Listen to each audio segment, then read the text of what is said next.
എത്രയോ വർഷമായിട്ട് വേണുവേട്ടന്റെ വീട്ടുകാർക്കല്ലേ ഓർഡർ കിട്ടിക്കൊണ്ടിരുന്നത്. ഇപ്പൊ ചേട്ടൻ എന്ത് തെറ്റ് ചെയ്തിട്ടാ കമ്പനി ഓർഡർ മാറ്റി കൊടുത്തത്? ഞാൻ മാനേജറോട് ചോദിക്കട്ടെ. മാനേജറുടെ സത്യേട്ടൻ ചോദിച്ചു. അപ്പൊ മാനേജർ പറഞ്ഞു ആൽഫയാണ് മാറ്റി കൊടുത്തതെന്ന്.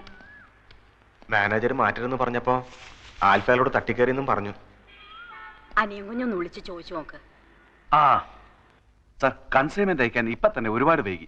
എൽ സി ഓപ്പൺ ചെയ്യണം. എൽ സി ഇതുവരെ വന്നിട്ടില്ല. ഓളെവിടെ പോയി?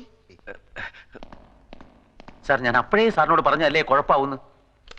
വർമ്മ സാർ ലൈനിലുണ്ട്. സാറിനോടൊന്ന് അത്യാവശ്യമായി വീട്ടിലോട്ട് ചെല്ലാൻ. നമുക്ക് സൗകര്യം ഇല്ലെന്ന് പറ. അയാൾ വിളിക്കുന്നിടത്തൊക്കെ ചെല്ലലല്ല നമ്മളെ പണി. അങ്ങോട്ട് വരാൻ സൗകര്യം ഇല്ലാന്ന് പറഞ്ഞു.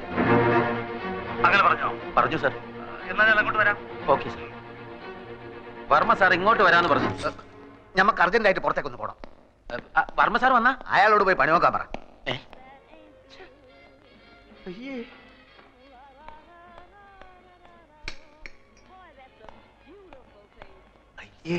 ആ വിവരം കേട്ടവൻ ഇങ്ങനെ കയറി ഉമ്മ വെക്കുമെന്ന് ഞാൻ വിചാരിച്ചില്ല. കൂടെ ഉണ്ടായിരുന്ന മാനേജർ എന്റെ അളിയനാണ്. അതുകൊണ്ട് എനിക്ക് കയറി പിടിക്കാനും പറ്റിയില്ല. സാരമല്ല, ഇത് തുടച്ചാ പോകും. അയ്യേ, എന്തിനാ കരയുന്നത്? ഇങ്ങനെയുള്ള കാര്യങ്ങളിലൊക്കെ കരഞ്ഞാല് എന്റെ കാര്യം ഒന്ന് ആലോചിച്ച് നോക്കി. ജീവിതകാലം മുഴുവൻ കരയേണ്ടവനല്ലേ ഞാനത് ഹാപ്പി ആയിരിക്കുന്നു. ഒരു കുഴപ്പമില്ല. പക്ഷെ അവൻ കാണിച്ചത് തെറ്റാണ്. എന്നാലും നമ്മള് ഇങ്ങനെയുള്ള സിറ്റുവേഷൻ നമ്മൾ സ്ട്രോങ് ആയിട്ടിരിക്കണം. അല്ലാതെ താമരപ്പൂവിൽ വാഴും ദേവിയല്ലോ നീ, പൂനിലാക്കടൽ